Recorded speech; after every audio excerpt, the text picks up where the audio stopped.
Hello and welcome back to Talkin Pitchside. I'm your host PJ with my co-host Tony. As always, not here to cover the MLS. Tony, it is the mini off season for the MLS right now. We are all World Cup 2 weeks away officially, which is crazy. I can't Yeah. believe that we've made it to this point. Everyone's reporting to their camps. We've of course got the Team USA roster reveal that happened on Tuesday. Wasn't as painful, by the way, as I expected it to be. They actually got to the point. It wasn't. They threw it all out after the leak. Well, yeah. Well, they were like, it's a 3 hour thing, and then there was like, nope, it's an hour, and it's after like 20 minutes, just like the whole thing's gonna be out, and there's gonna be interviews. Yeah. I felt bad for Fox. I did feel bad watching Oh, that. I they was had to like, been this took a lot fuming. of the fun out of it. Yeah. But that being said, it's World Cup time. We're going to talk about the U.S. men's national team roster here today. Some of the inclusions and exclusions that occurred from that roster. Talk about the friendly that is this Sunday already. So we've already got a friendly to talk about and go into, and then we're gonna be predicting groups E and F tonight. So we'll be doing two of those at episode, and then right before the World Cup, we'll do our official predictions: who's going to win it, how we see it going, and maybe some dark horses we see in the field as well. So let's get into the roster here, Tony. It was like you said, it was leaked. We didn't get the surprise reveal like at the roster drop. Watching the roster reveal, that would have been an electric way to find out who's on that roster. Like They I know, walk out, yeah. yeah, like because they would have all been reported like there, and to have them all walk up on one, that would have been brutal to watch if you were like, oh my gosh, this person didn't make it. Which we'll get into those names here in a second. But all in all, I think it did its job. I think it built a little hype. People were excited to see it, and they're all reporting to the new facility down in Atlanta, which is really cool. If you haven't seen screenshots of what that place is like, it's crazy. The one they built for this. But yeah, I mean, before we get into exact names, what is your feelings coming out of the roster of like a general sense? Like, are you like, hey, this is what I expected for the most part? I mean, we'll get into. It feels like a lot of the conversations are always like the 24th, 25th, 26th man on the roster. Yeah, right. This one may have had one at one location that we feel like should have been a little deeper, but I think all in all, I was happy. It's kind of what I expected for the most part, but we're set up with these guys. They've got to prove it. Like we saw a lot of these guys last World Cup, and now it's about taking that next step forward.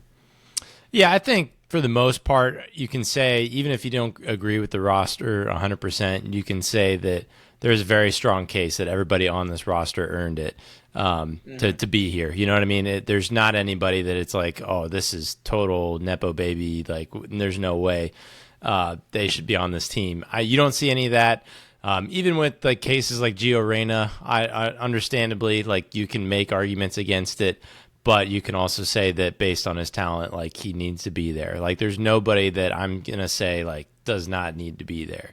There are people that are kind of, it's a bummer that they're not there. I think that there's some things that when you look at kind of the roster construction of how we've laid this out, I think there's maybe not so much head scratchers, but all right, Poch, I'm going to trust you here kind of things where there's clearly something. I mean, he's going to know more than I do, obviously, but there's some bend on this. Like, for example, general feel for bringing 5 center backs, we're definitely playing a 5-back. Yeah. Technically if you flex some of the fullbacks, yeah, like Freeman and Scally could also play center back. So in that case, you got 7 guys on this roster that can play center back. We better be playing with a 5-back, So there's stuff like that. It's like, okay, we're tipping our cap on that stuff. But generally, I feel like not too many curveballs, somewhat agreeable. We can nitpick on stuff and go back and forth for a while, which we will do. And at the end of the day, like, I don't feel like these are massive gravity things that we're arguing about. Like we're kind of trying to figure out like the last 5% of like what this team looks like. And so pros and cons of that. Am I excited about our talent compared to others? Depends on who we're faced up against, but like Group there's stage for worries sure. there. Yeah. Yeah, group stage, Uh, sure, yeah. yeah. So big notes coming out of this roster reveal. I'm going to go through the names here in 1 second, but it was definitely the thin midfield selection Yeah. is the big talking point. I think that is the number one talking point. Second to that, I think is Diego Luna being excluded off the roster. He's in 80% of the ad campaign, so just brutal. Like from that sense alone, I feel bad for the guy. Yeah. Like his face is going to be everywhere. Like I hope they like just like start cutting those because I'm like, Yeah. can you imagine being him and just like you're seeing yourself on all these ads like while the World Cup's happening? Because I'm not even on the freaking team. So I feel bad for him in that sense. I'm not like, oh my gosh, how's Diego Luna not on this roster? Because like he's great, he's talented, we love him because MLS, and he did well when he played for the U.S. men's national team. Um, but I'm not gonna sit here and say, I mean, funny enough, a lot of people initially thought it was like, oh, is he going to get an over Gio Reyna? I think Gio Reyna and all the conversation after was just a lock no matter what. And it really ended up coming down to him and Zendejas, Yeah. Argentina Zendejas from Club America, where they play the exact same role, the exact same positions, and they picked him. And I'm not going to sit here and act like he's better than Zendejas on their best day. Like, I don't think there's a big difference And between those Zadeas two has been guys. great recently too. He's been incredible for Club America. I mean, that's a club that has expectations, that has standards. That's a big club that has a lot of has 50,000 people at every single game on your breathing down your throat. Like he knows what pressure is. So I've got to imagine that had to play a factor. I think the confusing part for people was like we just didn't see him feature under Potch a ton. So Yeah. that was like the odd like part of it all. But I think when it came down to it, I'm sure Potch kind of started to tell himself, who's the most talented people that in my opinion, that can help this team in this tournament if I needed them to come in and create a moment. And that might have just been the slight edge that gave Zendejas that. But let's go through that line by line. We'll start with defenders. We'll talk about if there's any exclusions we question there.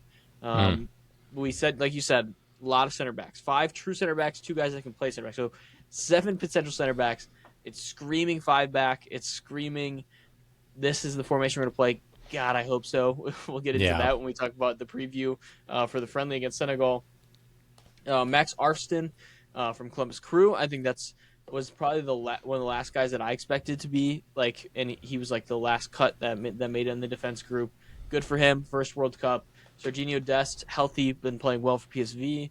Yep. Alex Freeman with his first World Cup made the move to Villarreal from Orlando City. We're familiar. He's featured at right back. He's featured at center back. It'll be interesting to see how they use him. Mark McKenzie, Tim Ream, Chris Richards, all 3 guys that we just expected to be there in the center back group. Yep. Anthony Robinson, been playing for Fulham, been playing good for Fulham. It's good to see him healthy.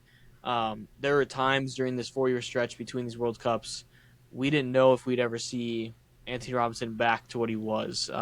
They talked about, I watched the USA Against the World documentary on HBO. I recommend it. It's a good watch to talk about the last 4 years of what's been going on.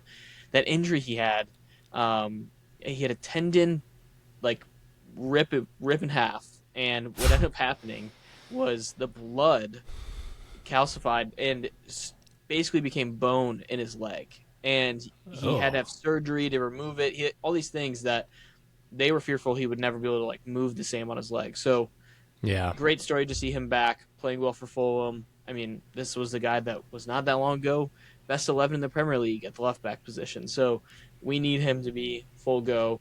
Miles Robinson was another guy that people were questioning if he'd be there. He is on the roster. FC Cincinnati. Joe Scally, Gio Reyna's buddy. You got to have one of them. You got to have both of them. Right. Another guy, I do want to talk about him eventually. I think he's a guy that could end up featuring in so many different ways. Like he could never touch the field. I wouldn't be surprised. I could see Joe Scally featuring a ton, and I wouldn't be surprised because of how consistent he's been in the Bundesliga over his time at Gladbach and the reliability of like a defensive fullback. And I think that's where it's interesting to see where he may feature is like, will he play against the Turkey because we want more defense in that back line? Will he play in the in the knockout stages because we're not going to be the best teams when we get into those latter rounds? So we'll be interesting to see how they use him there. And then Austin Trusty from Celtic had a great year at Celtic. They came back and won the title, and he was starting every single game for them. Um, I really think I look at this group, Tony, not a bunch of surprises. This Hmm. is about who we expected. Maybe we didn't expect this many defenders because we thought there'd be a couple more midfielders. But this group, we've talked about it. We feel good. I think, a general sense, Chris Richards, which thank God he's healthy. He featured for on the bench for Crystal Palace in their final. Yeah. Probably best case scenario for us that he didn't play in that game and just could get healthy and ready for playing for the national team. He's going to be in that middle. We did not have him last World Cup. Like that is something that you forget because of injury. He did not feature for us. And you were looking at Walker Zimmerman starting those games, which is like you look back and it's hysterical to think about. So you have him anchoring the middle. You have Tim Ream that's most likely going to feature on the left side. I think everybody in the world wants to say he's not going to, but he's going to. Like Tim Ream is trusted by Poch. He's a veteran guy. He's probably going to wear the captain's armband if he's playing. Yeah. And I think the biggest question mark really is the right center back position. And we don't know how they're going to do it. I think it's good. I really think it's going to depend on the opponent. I think early on in the group stages against Panama and or Paraguay and Australia, you're going to see possibly an Alex Freeman or a Mark McKenzie, guys that are a little more athletic that can get up the field. Alex Freeman especially, that can help build that offense a little bit more at that right center back position. Because we're going to be more talented, we're going to be on the front foot in those games. I could see that happening. But then you also now have the flexibility of a Mark McKenzie, of a Miles Robinson, of an Austin Trusty, that if you want to go more defensive, those are going to be the guys you're going to go with. So it it ends up being a non-surprise group, but ends up being a group that we still have that question mark of what is our best back line, and I don't think we really know Hmm. the answer outside of Chris Richards sitting right in the middle. And Right. I mean, I'm saying all this fullbacks. It's going to be Dest. It's going to be Robinson. I don't think there's any question marks about that. People like to say Tim Weah. Who knows? He may feature a right wing back position in one of these games, but I think the preferred options are Dest and Robinson. And it feels good to be able to just be like, okay, that's settled. Let's just figure out the right center back position. Yeah. And honestly, even like the goalkeeper right now is not necessarily set in stone. I think Potch was even asked, like, hey, which Matt do you intend on starting? And he gave a non answer, which could just be Potch being Potch, or it could be that he doesn't know. And frankly, Matt Turner has been the hotter hand in this last stretch of MLS. And he has World Cup experience. And he's got the World Cup experience. So it'd be really interesting to see. I think that, if we're going to start kind of nitpicking, you've explained, I think we have a lot of options, and I think I do like that for the most part because it does allow a Poch who's involved, a coach that's involved, to, really understand, other opponents and say, okay, this is our best setup personnel wise to get this done. Mm-hmm. And I like that a lot. What I kind of fear with this, and what's sort of been the fear along with really all these friendlies all along, is there's not really been a whole lot of continuity. And I don't know how much familiarity there is, kind of between those partnerships. So, it does sound very appealing to be plug and play and say, okay, when we get this, we can put in Mark McKenzie, and when we get that, maybe Joe Scally at the end. And, you mix all that up, and that's great. But I just don't think a lot of these guys have a ton of familiarity with themselves. I think the stat was half of this team was together in the World Cup last year. Like it was like 13 of these out of the 26 players went to the last World Cup. So you still have another half of this team that's not truly integrated with itself. It's a big, Um, it's a big deal. Like that is a lot of yeah, guys. Like and I think, like I even said, we're looking for this group to take the next step. That's really only half the group, and that is a big like half the roster changing over from World Cup to World Cup. It is a big deal. Like that is a lot of depth that is now being tested in a new environment they never played in. So continue yeah. on. I just wanted to make note of that. No, yeah. So all that to say, like, I like the adaptability of it, but it only works if these guys know the system well, know each other well. I'm not sure how true either of those things are. So that's a fear of mine with this is like, do we see like in these weird games, like we kind of show different looks and it just feels a little bit of page off. I don't know. The other part of it is oh, go ahead. Go ahead. Go ahead. Okay. The other part of it is I'm worried about this midfield depth. You talk about that specifically. Um, Joe Scally could probably come up and help that out. But the big omission that like we've like the quiet part we haven't said out loud yet is Tanner Tessman, right? And that was another thing where at first, the first glance of this roster, when I didn't see him on there, I thought, okay, his injury is probably a little bit longer timeline than what we thought. But Poch also said that was a coaching decision too. That wasn't about the injury. And I know there's rules in place so that if other injuries happen, whatever, you could still slide people in until like a day before your first game. So it's not totally said and done yet, though it feels pretty solid at this point. But all like, remember, this is a World Cup where it's got this stupid yellow card rule. Like if Tyler Adams picks up a yellow against Australia and then in game 3 picks up another yellow or something like that first knockout game, he's suspended. Does it? I don't. Does it carry over to the knockouts? It may reset actually, I think but it's. I think it's. I think the fear, like, but you are saying a fear of mine, which is yeah, game 1, especially the game 1 and 2. Australia and Paraguay are the games we're expected to win. Turkey, I think everyone's kind of like, hey, we'll see. If you get a draw out of it, it's not the end of the world. You can win the group that way. If you win the other two, yeah, if you are in those games, and say you win the first one, and Tyler Adams is not going to play the second game, he gets a yellow card in both those games. You're going into game 3 where you want to win the group, or draw to win the group, and Tyler Adams is not going to be in that lineup because he's got 2 yellows. Or Weston McKennie, whoever you want to throw in the midfield. Those 2 are the main 2 guys that we're I think we all expect to see. Now, I think when we get to the midfielders, I want to say a point that I can see something funny go on, but I just, like, my fear is that then it's going to be like, wait, I'm looking at Christian Roldan starting a game that's a must-win for the U.S. men's national team, and that scares me. And, there's been some words that Poch has said. He's like, I could see Gio Reyna playing in this role. And I'm like, I don't want that guy jogs. I don't want this guy playing central midfield in a life or death situation. So it's a decision. Like, I'll read off really quick. It's Tyler Adams, Sebastian Berhalter, Weston McKennie, Christian Roldan are the only midfielders on this roster, like out and out midfielders. Tanner Tessman, Aiden Morris are the 2 biggest cuts from that group, and when I didn't see Tessman, I expected to see Morris. When I didn't see Morris, I thought there was an error because of the situation. Like, I don't know. I'm an MLS guy. I love Christian Roldan. I just fear of, like, Christian Roldan just in a game that we have to score and he can't pass forward, and he's a decent at, like, keeping possession and playing back and playing lateral, but that next pass forward is where I fear in, like, a big situation like that. Now, the guy has seen a ton of minutes. Like, he's seen a lot. He was in the last World Cup, like, squad. Like, this isn't something that's completely new to him. So I don't want to just sit here and be like, I'm terrified if he touches the field. I'm terrified if we're relying on him to start a game. Like, if Christian Roldan comes on for 15 minutes to ice out a game, I'm okay with that. He's a veteran guy. Like, he's going to be able to do stuff like that.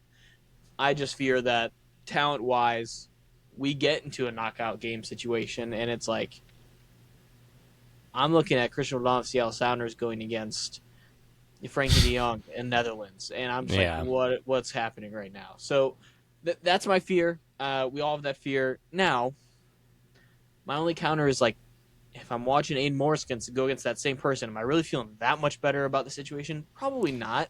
Right. But the Tanner Tessman one is the biggest question mark. It's just like, this guy plays for Lyon. He's played in some big games, and he's a guy a lot of people maybe even had starting for this team in this 11 as a stretch a little bit. But, like, that's just the guy that we all expected to be there, and he's not. And, he's saying coach's decision. I can't, in my right mind, believe that injury is playing a slight factor into this. Like, he's coming off of a fresh injury, hasn't played, and who knows what he would be able to give. Now, at the same time, I just think that's worth the risk of, like, by game 3, when we might be in a situation where we need another CDM to fill this role, he's better than Tanner, Sebastian or Christian Roldan and Sebastian Berhalter is not even a true CDM. Like the guy is Right. a center mid, attacking center mid at times for Vancouver, and that's where he's best at. So he's not even a guy you feel great about if you're like, well, let's just play Berhalter there. It's like he's not like a big guy that's going to be winning tackles left and right. Like he can do a job here and there, but that's not his main role on a team. So I don't know. It's stressful. I mean, every tackle we see Tyler Adams making in this group stage is going to be Oh like, gosh, don't pull out a yellow. you're right. Um, but at the same time, we can look at the defenders group and say, I think our defenders are more prone to get yellows. Honestly, like I think that's just the way we're set up is they're going to be put in a lot of situations on counterattacks where it's just our three center backs back there having to defend like a counter, and they're going to be the ones getting yellows. So that's where it's like, okay, that's where I'm happy. Like I know you're talking about like cohesiveness, but that's where I'm going to be glad to have Miles Robinson, glad to have Austin Trusty, like this depth at the center back position, because I think it's far more likely we see two yellows from a center back in these first two games than we do from a midfielder. So that could help us, but yeah, it's bizarre. I don't Yeah. know. I don't know what to make of it. I think it's just one of these things I'm going to be like, in the back of my head, just like, I hope this doesn't like go worst case scenario because it's going to be every storyline and every Right. question. I'm just hoping it doesn't get there. And like, I would legitimately rather see Weston McKennie get two yellows than Tyler Adams get two yellows out of this Ooh, midfield that's an group. interesting take. Only because Weston McKennie, I think his best position is not at this sixth position, like the center mid role in this formation. I actually think it is in a more attacking role, which is part of the conversation I want to get into. Tony, is there a world we see Weston McKennie move up in one of those attacking roles, and we see Sebastian Berhalter start alongside Tyler Adams in a World Cup game? I no, no, because that's not where the talent's at. Like I, but I my you'll okay put Malik my Tillman in there first. You'll put Pulisic there first. Like my you, only argument for it, I'll say this: I think it depends on the opponent. My only argument for it is in the knockout games when we are not the best team. If we're in a knockout situation, we are not the best team talent wise. Like no matter who's there, like we're just at a talent deficit. Say we're playing, like I'll use Netherlands again because we placed them in the knockouts last time. They are clearly more talented than us across the board. We're not going to be on the ball as much. We're going to be playing probably more counterattacking. My only argument is like I'd probably rather have Weston McKennie in that attacking role because one, when he's going to be behind the ball a lot in an attacking role, he's going to be a better defender and he's a set piece guy. Like that's what Weston McKennie does best is win headers, win set pieces. And then on top of that, Sebastian Berhalter is coming in as another midfielder. And Sebastian Berhalter, I think what he's done better than anybody, I don't even think it's even close on this roster, is he is by far our best set piece taker. Like he is the hmm, guy that if I had to choose somebody in this roster to take a corner, to take a free kick, to feed into a box, feed into an area, it's Sebastian Berhalter. And in those type of games, that's the situations when you're at a talent deficit, you've got to execute those. Like those that's how you're gonna win a game against a better team. So that's I guess that's more the argument. I think in against Paraguay and Australia, we're going to see the Adams McKennie midfield duo. They've done it. My only fear is McKennie is can do a job for 60 minutes, but we've seen him in the last 30 minutes of game playing in a central midfield role break down defensively and not be as strong. And that's where I think that might just be coming down to quick hooks and Potch. Like you've got to be aware of that. You've got to be able to get a guy in for him and play that defensive mode when we need it yeah. at the end of a game. I think that the only thing that I could kind of envision that with is if we are chasing a game like that.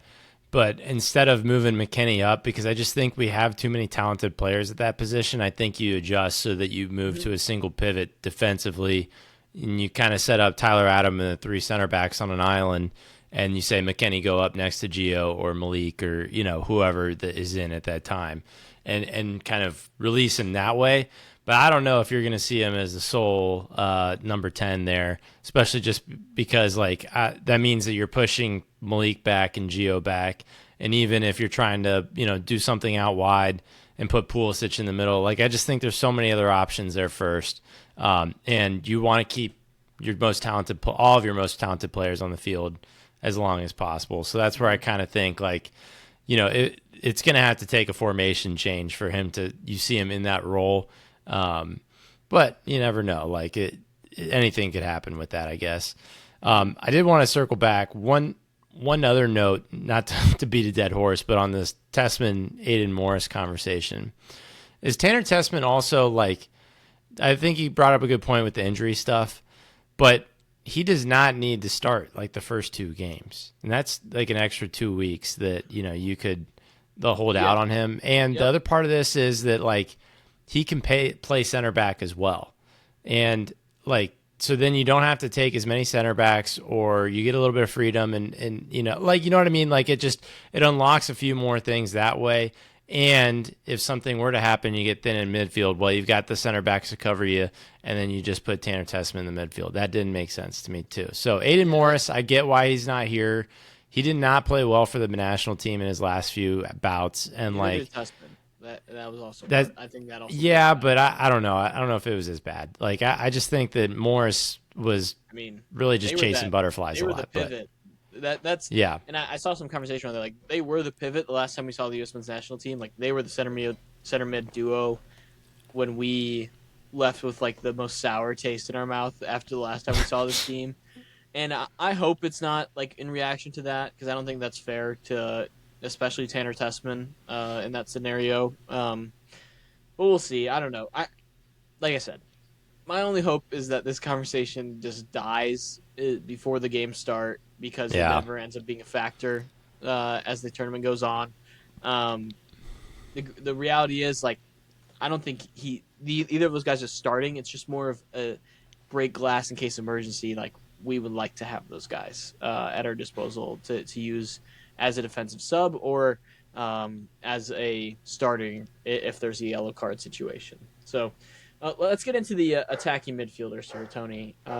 We have Brendan Aronson makes the roster, which he was one of those guys that was a question mark leading up to all of this, that like how legitimate. And he didn't necessarily play great leading up to the World Cup. Like he had the great start to the Premier League season, kind of slowed his role a little bit, like was playing a ton and really is just, I think, more there for that Energizer Bunny type of role of like, hey, we need to go get a goal. Let's go press. Like, he's going to be a guy that may come on or see a game out at the end, like a guy that's just going to be bothersome.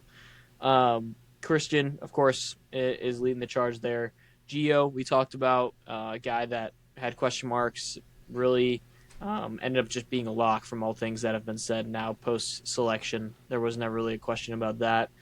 Malik Tillman, Tim Weah is listed as attacking midfielder / winger. May see him in a wingback role in different scenarios. And then Alejandro Zendejas, who we talked about. A group that I think if you would have asked us at the beginning of this club season, Tony, this would have been the group we'd have been like, this is the no doubt I feel best about this group. And like, especially in the formation, the 5-back with 2 cams, like pick your poison.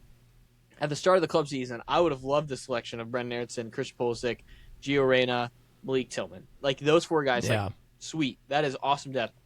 The reality is none of these guys are really in form coming in at the end of the year. And, you know, I think you could take some stock in that. I don't think you should take too much. Like, they're not necessarily getting all the minutes or being put in the best position all the time. So, like, you can take so much out of that. But I think when it comes down to it, it's still our deepest position. I still feel good with any of those guys in the field. Brendan Aronson's probably the bottom of this list with Zendejas that I'm like, like, I don't really want to see them featuring a whole ton of minutes. But Christian Pulisic, Gio Reyna, Malik Tillman, any of those 3 guys, and I think Tim Weah is going to play a factor on this team in some shape or form. Starting, I just feel good about. Like, those are guys that can create, and it's going to lead into the strikers we're going to talk about here. There were so many questions about the strikers, and then all just like injuries, I think, kind of just answered those questions of who was going to be there, and we'll get into that. But I really think what it's going to come down to for this U.S. men's national team attack is the striker position. I think these guys are going to be able to create and give the strikers chances. One of these strikers have to have like a coming out, like, this is my moment. Yeah.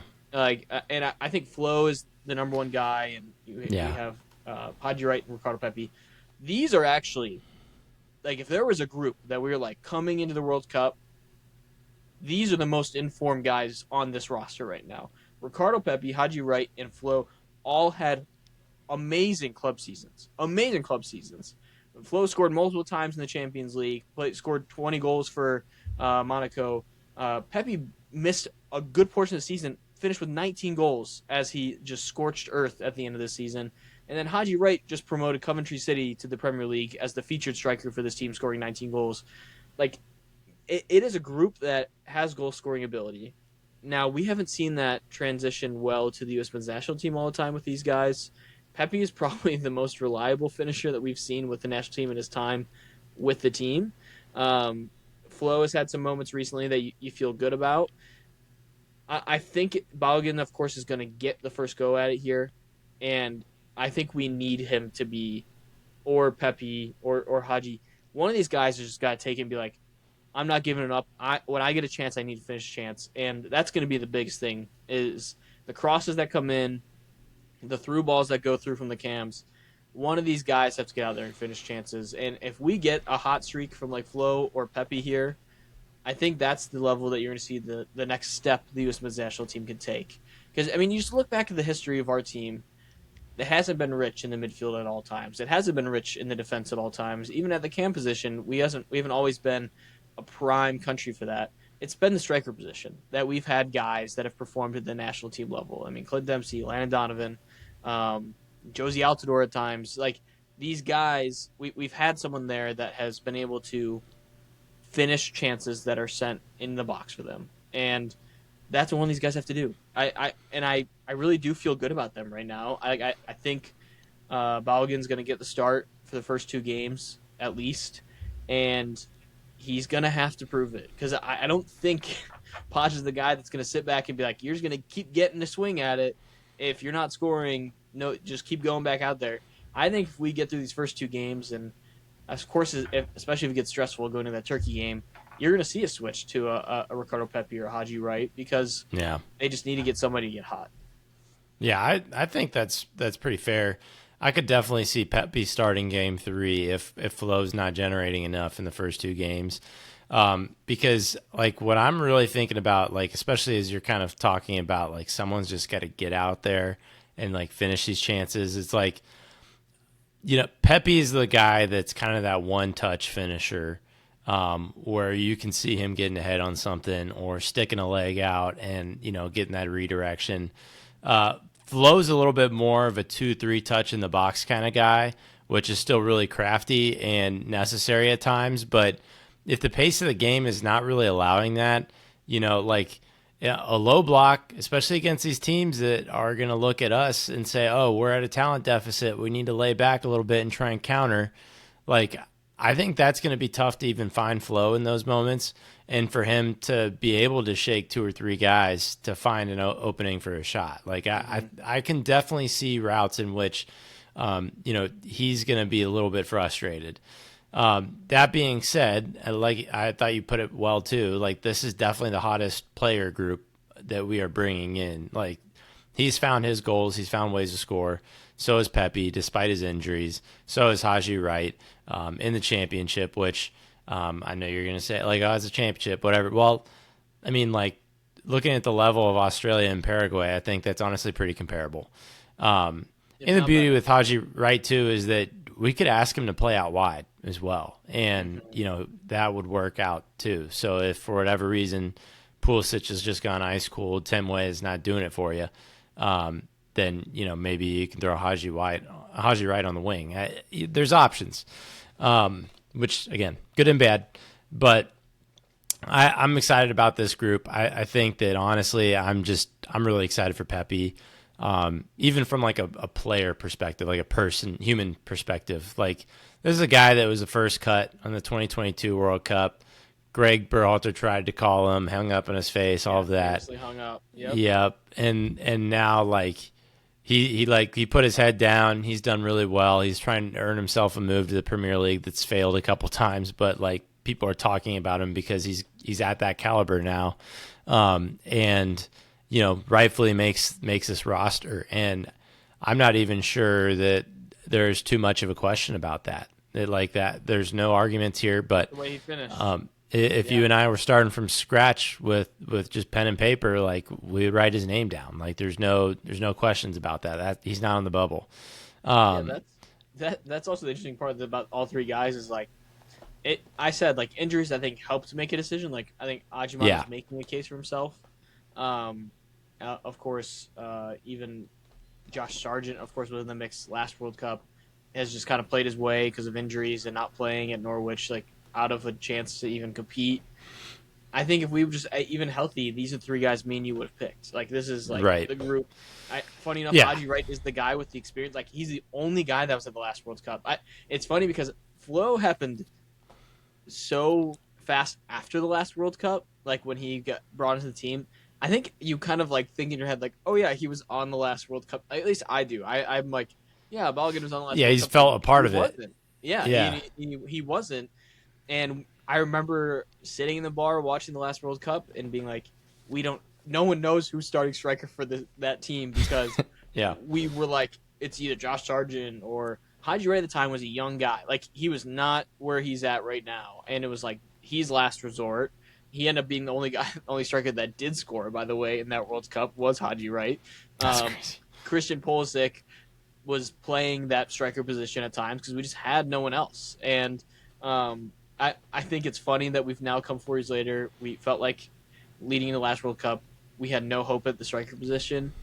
And now we've got three guys that if any of them started, it's not the position I'm worrying about on this roster. Like it is like of course we need them to show it at this level in the World Cup, but if you were to pick guys from club forms, like I'm like, yeah, these guys all deserve to be here and all deserve a shot. Like in a different reality, I could see Haji Wright starting because of the way he's performed with Coventry and his size and what he can bring to the table. And we're going to see him. I think we're going to see all three of these guys feature at some point during this World Cup because they all have different skill sets.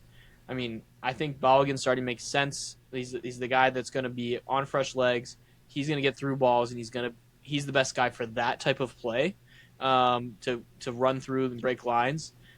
I think Haji Wright and Ricardo Pepi are, like you said, the one-touch guys in the box, bigger body guys, especially if we need a goal late when we have Destin Robinson whipping balls in constantly. Like those are the guys I probably feel better about being in the box for that situation. So I can see it happening. I think we'll see all three guys at some point, and it's a little bit of comfort knowing that we've actually got like a group here that was our biggest question mark last World Cup. That was who the hell is playing striker, and that's not really a question right now. Yeah, it's not, and that's our comfort. And like, there's a couple positions, like obviously like defense we're scared about, but like I look at a few of these positions, like striker, like fullback, and I get excited thinking, oh yeah, we got Dest and Jedi, like Dude, the our fullback outsides. position, Oh it you go compare our fullbacks to other nations and their fullbacks.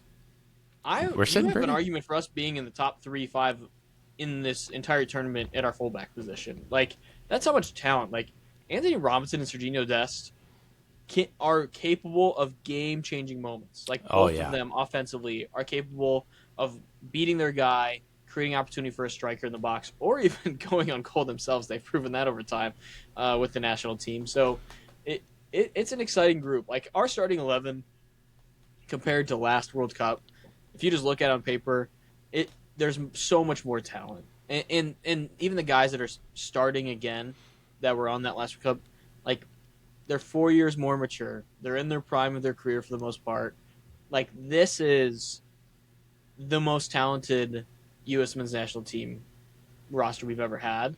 don't say that in front of the Now, old heads. Yeah, they'll now, they'll rip like, your head right now off. I'm gonna Yeah, say that doesn't mean that it's the most driven or passionate group, hmm. or that doesn't mean that it's the group that's going to get the most out of their talent.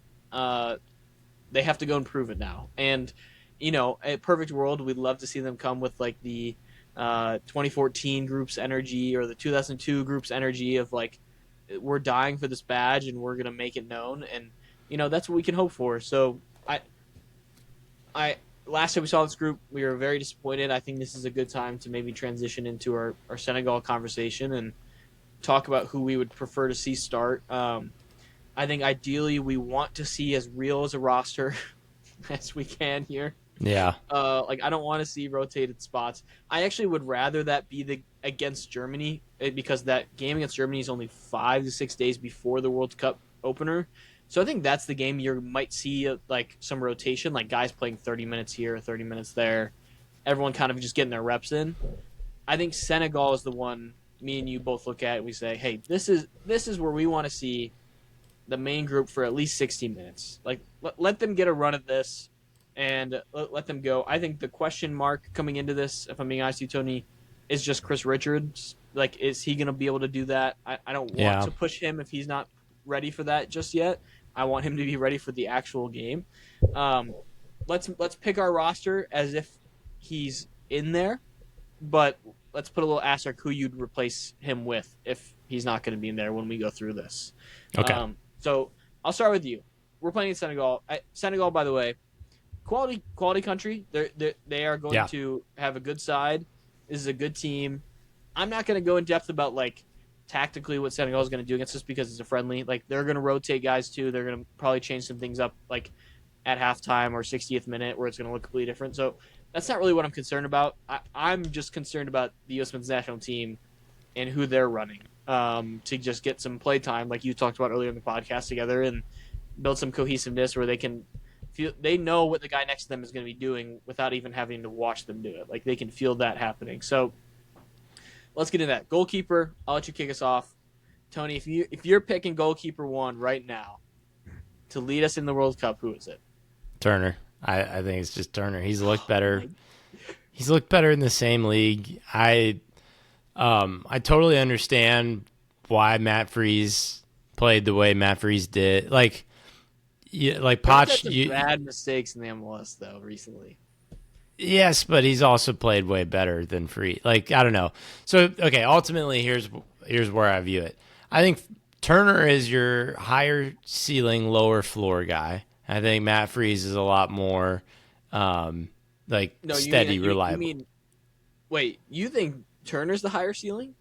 I think Turner's the higher ceiling. I think Oh, he's making I, crazier I think. saves than Freeze is, Oh, but he's making I, worse mistakes. I feel different actually. Really? I Okay. think because of his experience and what him being in a World Cup and knowing what he's prepared, I think he actually probably has the higher floor just because he knows what this takes mentally and like to prepare. Like I think that's such a big factor. Like I really do. I think Matt Freeze has not like as much as we've seen him recently. He really doesn't have that many caps for the U.S. men's national team. Like Yeah. he doesn't. Sure. And we saw it at times like the high ceiling where it's like the penalty shootout and he's making all these saves and we've seen those moments. I actually feel opposite now. That doesn't mean that I'm like picking Matt Freeze. I, I want it to be a guy that they just pick a guy and it's like just stick to him. Like that's how I feel. Yes. Is like, I totally agreed. but I don't know if that's gonna happen. That's my actual fear. It Is won't. like if one of these guys comes out game one and they just suck, Tony, like they're going to switch. Like I don't think Poch will feel bad at all either. I think it's gonna be like. No. That being said, I'm gonna go Freeze. I'm gonna Okay. do it. I think we've seen him trust him more now. Matt Turner, as of more recently, has gotten the looks from Poch, so it's a big question mark. I want to say big. I don't think either of these guys, talent wise, there's a huge difference. Like No, I don't either. and I just that's what think that like, Freeze but was used to communicate to Turner, "Hey, you have to play." I think yeah, that was it last summer. Yeah. and I think usually in that situation, I'd go with a Turner because you're like you are the guy with experience. He did play well at the last World Cup. Like Matt Turner played well at the last World Cup and made some big saves and some big moments for the U.S. men's national team. I just think Matt Freeze is capable of a little bit more at times, in my opinion. And you feel differently, and that's okay. But I don't think either guy is like gonna be a match winner for the U.S. men's national team at any No. point during this tournament. Yeah. And I think I really just don't care who's in that. I'm just like, just don't fuck it up. Like, just don't do the stupid. Like, if you need to punt it away, punt it away. I don't need you to prove that you could pass from the back, like, and be a great deliverer of to the outside back on the wing. Like, just make the easy pass, just clear it when you need to clear it, and let let us get beat naturally. Don't let us get beat in Yeah. stupid ways. Is honestly what it's coming down to. So I'll go Right. Freese. You'll go Turner. I think Okay. we can live with that. Off to a great Um, start for content. Yeah. yeah, yeah. Eh, Okay, hit me with your right back. I think we're both gonna go Dest. I don't think we need to Yeah. overcomplicate Yeah. these. Right wing back to Right clarify. wing back. Yeah. Yeah, Yep. by the way, this is us picking a five back in Pacha. Yes. Yes. I swear to God. I swear to God, if we Uh, are not playing a five back with 7 center backs on this roster, I'm gonna lose my mind. Uh, so Robinson and Dest are the fullbacks. Let's just yep. that's accounted for. Cake. Yep. Center backs, hit me with it. Chris Richards is playing. What are we doing? Yeah, if Chris Richards is healthy, we're putting him in the middle. I think you got to go Tim Ream on the left center back. I will say, like, this is one of those where, like, I think that's still your best option, but that's just going to be so clearly a point that teams are going to go after is that combo of when Jedi goes up and now you've left Ream out on the wing to defend. Like, I'm pretty worried about that part of it. So. But I don't know what your alternative is. I think Ream adds a lot of composure. He's decent on the ball. I think you still have to take all of that with what it is. So, and then for the right-sided center back, I think I'm going to start out with Mark McKenzie. But if he has a howler, it's like, okay, next man up mentality. So, not in love with either of those, but I think that's just where I start and see what happens. Yeah, you know what? It's interesting because, by the way, I feel the exact same about this group. I have this exact same starting back line. If I were to be like gun to the head, pick the back line, that's what it Yeah. is. Um, I think the biggest X factors and that could change up that back line is Alex Freeman. I think is the name for me that I'm like, what are they going to do with this guy? Because if we hadn't taken so many center backs, I would have been like, he's going to be featured more. And we brought so many center backs, so Yeah. it's hard, and I think it's going to depend on the opponent, really. And I think like in a situation, I don't know. I just don't know because he's such a good defender. Like he really is. He's a fullback who's a defender. Like we've seen him have moments where he gets up the field and does well offensively, but there's a reason he can play center back as well. It's because he defends well, and I think you want to have that in your back pocket to sub on for a Dest or bring on as a center back at any point. But the thing is, we also have Joe Scally, and Joe Scally is a really good fullback defender as well. Like that's what he thrives in. So with him being included, I'm like, okay, but where is Alex Freeman's spot now? Like where is he going to be featured? I just won't be surprised if he's starting. I think he likes Alex Freeman's athletic ability in the back line Yeah. to get back and make up for situations where, say, Tim Ream gets beat or someone gets beat off the wing and he's there athletically to make up for that. So we'll see. I think it's McKenzie as well. I think guys like Trusty and Robinson don't have the trust with Poch as much as these guys do. And I actually think it's Trusty is probably the other next true center back I'd pick to be in this back line. Yeah, I agree. The way that he was selected by Poch as of late and his form in club as well. Miles Robinson, I mean, another guy that he's not played like at all lately for club. Like he's coming off an injury, so it'll be interesting to see his role. But we're in line with the same back line. I think we're in line with the same midfield as well, Yeah, which is I'd hope Tyler so. Adams and Weston McKinney. Yep. Okay. That's it. So we don't just have that. Yeah. But like I said, the only Right. thing I think could be a factor is will he play a Sebastian Berhalter in one of those roles to go along with Tyler Adams? I don't see it for every single game, especially game one. I think that's going to be Weston and Tyler filling that role against an opponent like Paraguay. So, and then we're going to get to the attacking midfielders here, Tony. We've got two of them to pick from. Hit me with yours first. Well, I'm looking at this as we got 110, and then we got two wingers and then a striker, right? So you don't, because we already have our two low-laying midfielders. So No, because it's the five back, like five and then the two. wing backs. That's seven. Two. Yep. So so you get two attacking, slash attacking midfielders wingers, and one and then striker. the striker. Okay, so then I'm going with. I think that you have to do Malik Tillman and Christian Pulisic here. I don't see a world in which you're starting Gio Reyna yet. I mean, for a friendly, sure. Because you're okay. We're talking. This is preferred 11, and we're not seeing that in this friendly because it's just going to be I think you could potchified. And start. I really do. I think you could. I don't know. I think that if anything I learned from the Portugal and Belgium games, it was that like that did It's not. different though. It's different, It's but it's different. not. It's yeah. We'll see. I think they're still I going to mean, shake it up. this is me. I hope that it is. I guess I'll just say that. Correct. And I'm with you there. I have not put enough trust into Poch to think that he's going to do what I expect him to do or what we all think he should do. So, um, anyway, so yeah, I think that preferred is Pulisic and Tillman, and you let Pulisic float. You keep Tillman more centrally, and then they feed off each other. Obviously, like you'll have Dest and Jedi bombing up, so that's a big contribution to the attack.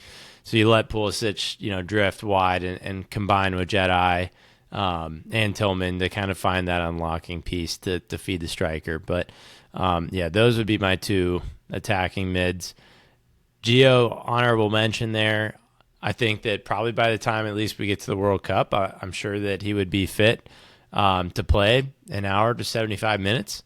But I don't, I would not start him yet. I think that the way you got to handle him, at least until he proves you otherwise, and this may be in training or this may be in a half of a friendly, but like he's got to be the ace in the hole, I think, right now. Like you can't start him. I think he's got to be your wild card off the bench until you've kind of earned that more trust with him. Now, maybe Poch feels that way, kind of like how we'd been alluding. Like it seems like it was never really a question whether he was going to make it or not. So maybe, Poch feels a little bit better about that. But I just think that where things stand, like, and as good as Gio can be, we just have not seen him consistently be that, especially for club. So I'm afraid I'm worried about giving him significant minutes, and it's like I will be in this position until I see otherwise. Yeah, I agree. I think it's those two. I think it's Blake Tillman. I think it's Christian Pulisic. Those are the guys that I felt the best about. Blake Tillman for the men's national team has looked great when he is featured, and I think that has play factor. Now, Gio Reyna's looked great every single time he plays for the U.S. men's national It's team true. when he's not fighting with the coach. So I I, I do see a world Gio Reyna's playing.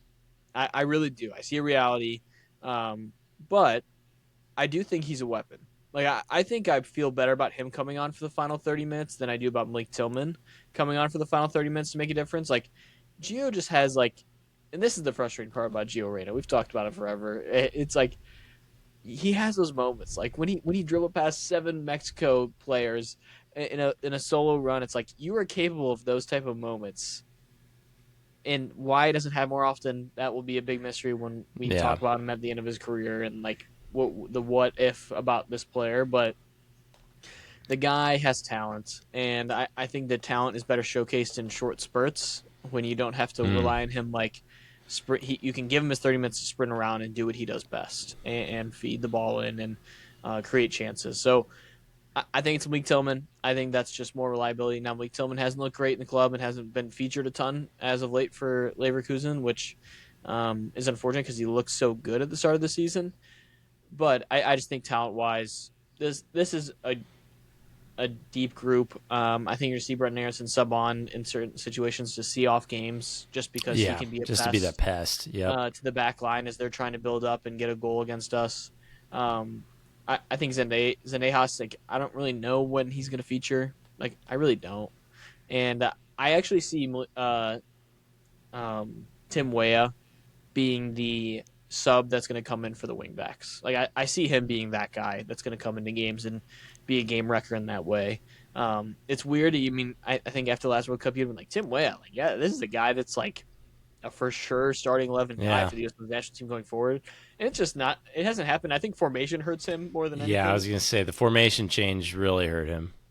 So I feel bad for him in that sense, but he's gonna make his mark on this World Cup. I know that, and he'll play a factor in some way. So, yeah, I think we agree on that. And then up top, starting this game, I think we probably both have Balogun getting the first Yep. go at it. And then, like we said earlier, this is a group we feel good about. I could see Pepe getting a chance if Balogun doesn't. get his goals, or I can even see Haji Wright getting a shot at some point. So uh, I, we're very in line. I appreciate how in line we were. Did we just We have the same really starting fought 11? on the goalies. We It really was just the fought on the goalie, which is like the biggest like who Yeah, cares? But honestly, on this right. roster, it's like I either guy is fine with me. I'm not gonna die in that hill if it was like Matt Turner has to start. I'm like, okay, sure, Yeah, whatever. right. Right. Okay, well, I feel good about that. Let's go, go USA. Go, go. Hodge, please play five back, and please just let them play together against Senegal, and then play like a rotate squad against Germany when we lose like 3-1, so then we can be like, oh, we rotated, so Yeah, it's we not as would bad. doomsday. Yeah, right. So we'll see. Like I said, the Germany one's weird how close it is to the World Cup game. So I really do think you're going to see a rotated squad for that game specifically. But we'll talk about that on the next episode. Okay, Tony, let's transition now into our World Cup group predictions to finish this off here. We've got two groups to do really quick. Group E is Germany, Curacao, Ivory Coast, and Ecuador. Um, it's really not to be offensive to this group, it's really Germany and everybody else in this group. And um, I'm going to hit you with mine really quick. I'm going to Yeah. go Germany, Ecuador, Ivory Coast, Curacao. It's a great story. That it's fun. I love it. Um, but this feels like a very chalky group. I think you just see. I think Germany and Ecuador are really going to dominate this group. I think Yeah. you're going to see both of them beat these other two teams and make their mark. And then it's going to be about Ivory Coast getting that win against Curacao to really give them a chance at that third place spot to make it into the knockout stages. Completely agree. I got the same order there. Though I think that there is some fun narratives in this group. I mean, Germany has struggled in their last few World Cup appearances. Uh huh. It has not been the same since Not they made out of the won. group. Yeah. And so like this does need to be a World Cup for them where rubber meets the road and they don't get grouped. And I mean, obviously the odds of that are very low with the third place stuff now, but I think this is a Germany team that's under a lot of pressure to show up and perform like right off the bat. So I don't know which game is first for them. If it's, I think it might be against Curacao. So poor Curacao is about to just get a welcome to the big leagues invitation from Germany Oh, there. it'd be so Uh, cool though. You know yeah, how awesome that would be. that'd be insane. Curacao just like shows up. Smallest, I think they're the smallest country that's in the World Cup. It has to be. And they just beat Germany. Then it would Yeah. just be, it'd be peak. It's either that or Cape Verde or someone. But either way, this Ecuador team, you can't sleep on them either. Their They showed last up two last World Cup. Yeah. yeah, in their last two matches, they drew Netherlands and they drew Morocco. Those were their last two friendlies. So it's not like this is a team to sleep on. They're ranked 23rd overall from the FIFA rankings, so take that with a grain of salt. But I think that at the right time, if they have momentum, they play better than that. And this is a team that it has a lot of grit. Like when we start talking about these like the Central America, South America teams, like play with a lot of physicality, and that especially for European teams can be really off-putting. And so I just think that Ecuador, I mean, we've slotted them in the second place slot. We think Germany's going to get it done. But I think there's plenty of simulations you run, and you could see Ecuador in that first place slot too, because they're a Yeah. very strong team. Yeah, it's going to come down to that head to head against Germany. It really is. Is like if one of those teams can win that game, that's going to be the factor because they're going to be both be favored probably pretty heavily in these other two games. So I think that's going to be the game to watch for this group is Germany versus Ecuador. And if it ends in a draw, this thing can get weird. You don't know who's going to finish Yeah. first in that group. It's just going to come down to goal differential at that point. So definitely one to watch for that group. And then Group F here, Tony, we have the Netherlands as the favorite in this group, then Sweden, Japan, and Tunisia. So I I think it's really Netherlands is the favorite. I'm going to go with them to Yep. finish first here. They're the most talented. Bigger question mark. I mean, we saw them against the U.S. A very aging slash not informed attacking group right now for the Netherlands. Memphis Depay is still the starting striker for this team, and he's just getting older. Cody Gakpo barely featured for Liverpool down the stretch. Like, Yeah. was not good at all. The big strength for Netherlands, that midfield and defense is so good. It's such a deep and talented group that that's going to be what carries them. Um, and then I actually have Sweden finishing second in this group, Tony. That's a good Um, shout. I think it's going to be close though. I think Japan is going to be very competitive in that second third slot. A sneaky just tough group for Netherlands. Like Japan and Sweden are not pushovers. Like these are two teams that are going to compete with them in their games.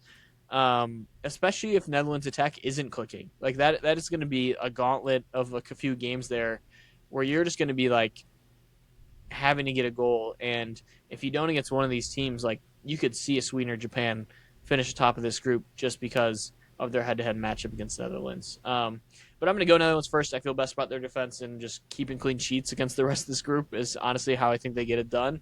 And then I'm going to go Japan third, Tunisia fourth, and not really look back. I think Sweden, attacking wise, has the talent, some young talent coming up that can score against Japan and get the job done and get them in that second slot. Yeah, this may not be like the most talented group overall, but man, I just see this one. These teams beating each other up. Like Yep. these are all great matchups. Poor Tunisia, definitely got them in that fourth slot, unfortunately for them. But I mean, Sweden's got a lot of Champions League talent. Netherlands, obviously, I already said they're going to be my number one.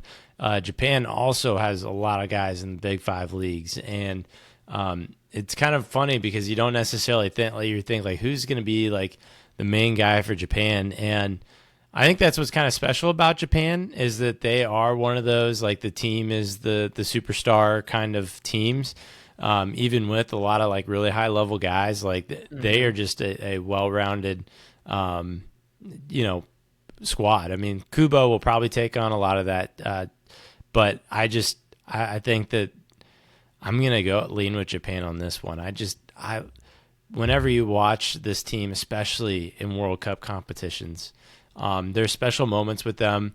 They seem to play a little bit harder than a lot of these other. Like I think that this is just a team that generally plays more for their country than a lot of other teams do, and I respect the crap out of them. So I'm going to reward that for second place Okay. behind Netherlands, and I'll give Sweden third. I think they will be a pretty consensus, best third place slot that moves them to the knockouts, anyways. But I just think Japan probably operates a little bit more as a unit for me than Sweden does. Yeah, I think we are looking at probably one of the better third place teams coming out of this group Yes, that you're going to agreed, see in the World agreed. Cup. So I think the goal differential is going to be low enough for all of these for this third place team that it's not even going to be a question that they move on. So we'll see, and maybe Tunisia does Yeah. something, Tony. Maybe they just like beat one of these teams and cause chaos. Rattle off So a draw that we weren't ready for, and it's like, oh crap. hey, there's one team in each group that has that role. You've got to just Yeah. play into that role. Spoiler. Yeah. Yep. Okay. Well, that is going to do it for our episode here, Tony. We are excited. We will be with you guys on Tuesday to recap the friendly, what we saw, hopefully positives of what we saw from that game, and what we expect to see in the next friendly against Germany.